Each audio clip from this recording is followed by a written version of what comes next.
Right ఇటు ఇవాళ సంగారెడ్డి జిల్లాలో 2 మున్సిపాలిటీల్లో చైర్మన్ ఎన్నిక జరగనుంది. నిన్న వాయిదా పడ్డ ఇంద్రేశం జహీరాబాద్ చైర్పర్సన్ల ఎన్నిక ఉదయం 11 గంటలకు జరగనుంది. ఇంద్రేశం జహీరాబాద్ చైర్మన్లపై కాంగ్రెస్ స్పెషల్ ఫోకస్ పెట్టింది. జహీరాబాద్ లో కాంగ్రెస్ 14, బీఆర్ఎస్ 15, బీజేపీకి 3, ఎంఐఎంకు 2, ఇండిపెండెంట్లు 2 సభ్యులున్నారు. అయితే ఎంఐఎం ఇండిపెండెంట్ల సాయంతో చైర్పర్సన్ ను కైవసం చేసుకునేందుకు హస్తం పార్టీ వ్యూహాలు రచిస్తోంది. ఇక ఇంద్రేశం మున్సిపాలిటీని బీజేపీ సహకారంతో కైవసం చేసుకోవాలని బీఆర్ఎస్ ప్లాన్ చేస్తున్నట్లు తెలుస్తోంది. రైట్, మా ప్రతినిధి శ్రీధర్ లైవ్ లో ఉన్నారు. ఇంద్రేశం జహీరాబాద్ మున్సిపాలిటీ చైర్మన్ ఎన్నికకు సంబంధించిన డీటెయిల్స్ తెలుసుకుందాం. శ్రీధర్, ఇంద్రేశం జహీరాబాద్ మున్సిపల్ చైర్పర్సన్ ఎన్నికకు సంబంధించిన డీటెయిల్స్ అంటే ఉమ్మడి మెదక్ జిల్లాలో 2 మున్సిపాలిటీలోని చైర్మన్, వైస్ చైర్మన్ ఎన్నిక నిన్న వాయిదా పడింది. ఈ రోజుకు షెడ్యూల్ ఇచ్చారు అధికారులు. ప్రత్యేకించి ఇటు జహీరాబాద్లో కాంగ్రెస్ కౌన్సిలర్లు నిన్న రాకపోవడంతో కోరం లేక నిన్న వాయిదా పడింది. ఇటు ఇంద్రేశంలో కూడా అయితే బీఆర్ఎస్ సభ్యులు రాకపోవడంతో అక్కడ కోరం లేక ఈ రోజుకి వాయిదా పడింది. మరి కొద్దిసేపట్లో ఇంద్రేశం, జహీరాబాద్ రెండింటి చైర్మన్, వైస్ చైర్మన్ ఎన్నిక ప్రక్రియ ప్రారంభం కానుంది.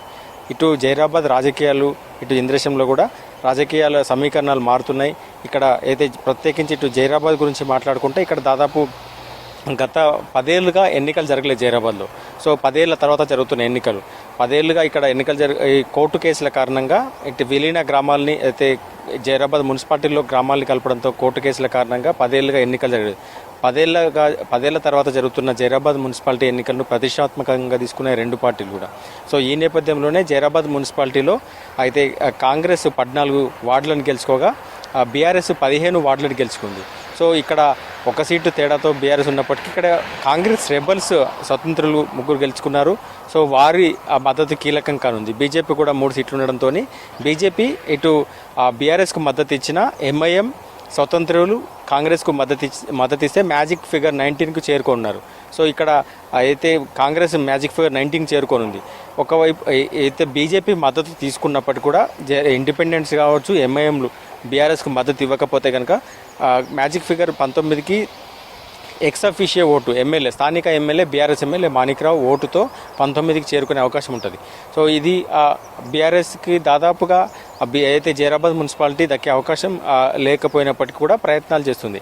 అయితే కాంగ్రెస్ నుంచి కావచ్చు, ఇటు ఎంఐఎం నుంచి కావచ్చు, ఇటు స్వతంత్ర అభ్యర్థులు కూడా అలాగే ప్రయత్నం చేస్తున్నారు. ప్రస్తుతం నిన్న అయితే వాయిదా పడ్డ తర్వాత కూడా జహీరాబాద్ మున్సిపాలిటీలో ఉన్నటువంటి కౌన్సిలర్లను అయితే బీఆర్ఎస్ కౌన్సిలర్లను కాపాడుకునే ప్రయత్నం చేసింది. బీఆర్ఎస్ కౌన్సిలర్ని ఇక్కడ నుంచి తరలించి హైదరాబాద్కి తీసుకుపోయింది. సో ఇక్కడ జహీరాబాద్ మున్సిపాలిటీలో ఏదైతే మిగిలిన వారిని కూడా అయితే తన వైపు తిప్పుకునే ప్రయత్నం అయితే చేస్తుంది బీఆర్ఎస్ చివరి ప్రయత్నంగా. కానీ ఇక్కడ కాంగ్రెస్కు ఇటు స్వతంత్ర అభ్యర్థులు కావచ్చు, ఎంఐఎం అయితే వీరిద్దరి మద్దతు లభిస్తే కనుక మ్యాజిక్ ఫిగర్ 19 చేరుకోవడంతో పాటు ఇక్కడ Suresh Shetkar MP, Zaheerabad MP Suresh Shetkar vote Zaheerabad వైపు ఉంది. సో దాదాపు మ్యాజిక్ ఫిగర్ దాటి 1 సీటు పెరిగే అవకాశం ఉంటుంది. దాదాపుగా వైస్ చైర్మన్ ఎవరనే పేచీతోనే నిన్న అది కొంత డిస్కషన్లోనే నిన్న అయితే ఎన్నికకు రాలేదంటూ కూడా చర్చ జరిగింది. సో ఈరోజు ఒక క్లారిటీ వచ్చే అవకాశం ఉంది. ఎవరైతే కాంగ్రెస్ నుండి రెబల్గా టికెట్ రాక రెబల్గా పోటీ చేసి గెలిచిన వ్యక్తి చైర్మన్ కానీ వైస్ చైర్మన్ కానీ అడుగుతున్న నేపథ్యంలోనే ఇది కొంత సందిగ్ధత నెలకొందంటూ కూడా కాంగ్రెస్ వర్గాలు చెప్తున్నాయి. సో కాంగ్రెస్ చెప్తున్న దాని ప్రకారం దాదాపుగా ఈ మ్యాజిక్ ఫిగర్కు కాంగ్రెస్ జహీరాబాద్లో చేరుకునే అవకాశం ఉంది. ముఖ్య నేతలు కూడా జహీరాబాద్ పైన దృష్టి సారించారు. ఇక్కడ గతంలో కూడా కాంగ్రెస్ అయితే పట్టు ఉన్న ప్రాంతం కాబట్టి ఇక్కడ జహీరాబాద్ మున్సిపాలిటీలో కాంగ్రెస్ మున్సిపల్ పీఠాన్ని కైవసం చేసుకునే అవకాశం ఉందంటూ కూడా స్థానిక కాంగ్రెస్ నేతలు ధీమా వ్యక్తం చేస్తున్నారు.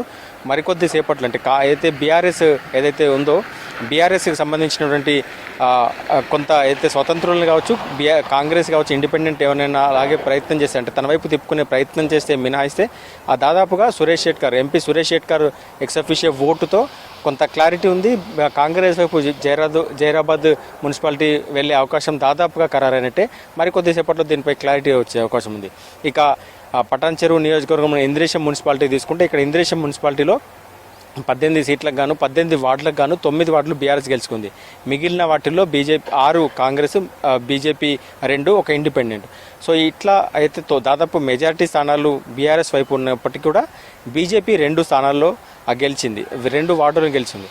ఇక్కడ బీజేపీ వైస్ చైర్మన్ అయితే వీరెవరి సపోర్ట్ లేకుండానే దాదాపుగా అక్కడ మున్సిపల్ చైర్మన్ అయ్యే అవకాశం ఉంది బీఆర్ఎస్కు. కానీ నిన్న ఇస్నాపూర్లో సపోర్ట్ చేసినందుకు గాను ఇక్కడ ఇంద్రేశంలో వైస్ చైర్మన్ ఇచ్చే అవకాశం ఉందంటూ కూడా చర్చ జరుగుతుంది. సో ఇస్నాపూర్లో దాదాపు ఒక్క సీటు కూడా గెలవకుండా బీజేపీ ఇక్కడ ex officio vote MP Raghunandan Rao ఇక్కడ ఓటు హక్కు వినియోగించుకున్నారు. ఓటు హక్కు వినియోగించుకొని బీఆర్ఎస్ మున్సిపల్ చైర్మన్ పీఠాన్ని కట్టబెట్టారు. సో గూడెం మైపాలరెడ్డి కారులో వచ్చి ఇద్దరు ఇటు బీజేపీ ఎంపీ బీఆర్ఎస్ ఎమ్మెల్యే ఇద్దరు ఒకే కారులో వచ్చి ఇస్నాపూర్ మున్సిపాలిటీని బీఆర్ఎస్ కైవసం చేయించారు. సో అక్కడ ఓటు వినియోగించుకున్నారు. ఇక్కడ బీజేపీకి ఎట్లాంటి ఒక్క వార్డు కూడా గెలవలేదు. కానీ ఇంద్రేశం మున్సిపాలిటీలో వైస్ చైర్మన్ కోసం అయితే ఇంద్రేశం మున్సిపాలిటీలో వైస్ చైర్మన్ ఇస్తే ఇక్కడ ఓటేస్తానంటూ కూడా చర్చ జరిగిందని చెప్తున్నారు. సో మరికొద్దిసేపట్లో దానిపైన కూడా క్లారిటీ వచ్చే అవకాశం ఉంది. సో ఇంద్రేశం మున్సిపాలిటీలో 2 వార్డులు ఉన్నటువంటి బీజేపీకి వైస్ చైర్మన్ ఇచ్చే అవకాశం ఉందా లేదా అనేది కొద్దిసేపట్లో తేలుతుంది. ఇక దాదాపు పటాన్ చెరువు నియోజకవర్గంలోని 5 మున్సిపాలిటీల్లో కూడా బీఆర్ఎస్ పాగా వేసింది. ఇక్కడ మిగిలిన ప్రాంతాల్లో అదర్ దాన్ పటాన్ చెరువు నియోజకవర్గం సంగారెడ్డి జిల్లాలోని మిగతా అన్ని నియోజకవర్గాల్లో కాంగ్రెస్ గెలుచుకుంది. 11 స్థానాల్లో 5 మినహాయిస్తే మిగిలిన అన్ని స్థానాలు ఇప్పుడు సంగారెడ్డి, సదాశివపేట్, జైరాబాద్, కోహిర్, నారాయణఖేడ్, ఆందోళ్ ఇట్లా అన్నింటిలో కూడా కాంగ్రెస్ ఏకపక్షంగా కూడా అన్ని మెజారిటీ స్థానాలను గెలుచుకుంది. మెజారిటీ వార్డులను గెలుచుకొని చైర్మన్ ఎన్నిక కూడా జరిగింది. ఒక్క జైరాబాద్ మినహాయిస్తే మిగతా చోట్ల నిన్నంతా కూడా చైర్మన్ వైస్ చైర్మన్ ఎన్నిక పూర్తయింది. కోహిర్లో కూడా ఎంఐఎం మద్దతు తీసుకొని కాంగ్రెస్ అయితే కోహిర్ కొత్త మున్సిపాలిటీ అక్కడ కూడా మున్సిపల్ చైర్మన్ పీఠాన్ని కైవసం చేసుకుంది.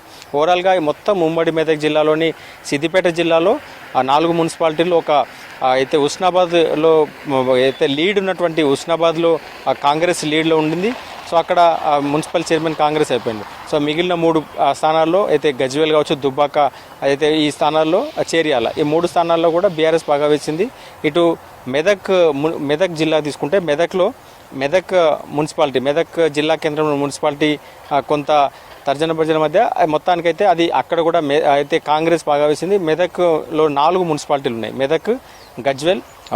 మెదక్, తూప్రాన్, రామాయంపేట, నర్సాపూర్ ఈ 4గిట్లో ఒక తూప్రాన్ గజ్వేల్ నియోజకవర్గంలో ఉన్న తూప్రాన్ మినహాయిస్తే మిగతా 3గిట్లో కాంగ్రెస్ బాగా వేసింది. కాంగ్రెస్ చైర్మన్ వైస్ చైర్మన్లు ఎన్నుకున్నారు నేనంతా కూడా.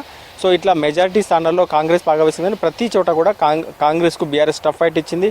ఇక్కడ మాజీ మంత్రి హరీష్ రావు ప్రచారంతో పాటు సీఎం కేసీఆర్ నియోజకవర్గం ఇక్కడ ఎమ్మెల్యేలు కూడా ఆ మెజారిటీ అయితే దుబ్బాకలో కావచ్చు, నర్సాపూర్లో ఇట్లా అయితే జైరాబాద్లో కూడా ఎమ్మెల్యేలు అంతా కూడా బీఆర్ఎస్ ఉండడం. సో కొంత బీఆర్ఎస్కు కలిసి వచ్చే అవకాశం ఉంది. ఇటు పటాన్ చెరువు ఎమ్మెల్యే కూడా పరిస్థితి విభిన్నంగా ఉండేది. ఇక్కడ ఆయన బీఆర్ఎస్ నుంచి గెలిచి మళ్ళీ కాంగ్రెస్కి వెళ్ళి ఇట్లా సో మళ్ళీ బీఆర్ఎస్ మద్దతుదారులను గెలిపించుకునే ప్రయత్నంలో దాదాపు పటాన్ చెరువు నియోజకవర్గం అంతా కూడా అక్కడ గెలిచింది. సో ఈరోజు మరికొద్ది సేపట్లో జరిగే ఇటు ఇంద్రేశం కావచ్చు, జైరాబాద్ మున్సిపాలిటీల్లో బీఆర్ఎస్ ఒకటి, జైరాబాద్ ఒకటి కైవసం చేసుకునే జైరాబాద్ కాంగ్రెస్, ఇంద్రేశం బీఆర్ఎస్ కైవసం చేసుకునే అవకాశం కనిపిస్తుంది. చంద్రిక.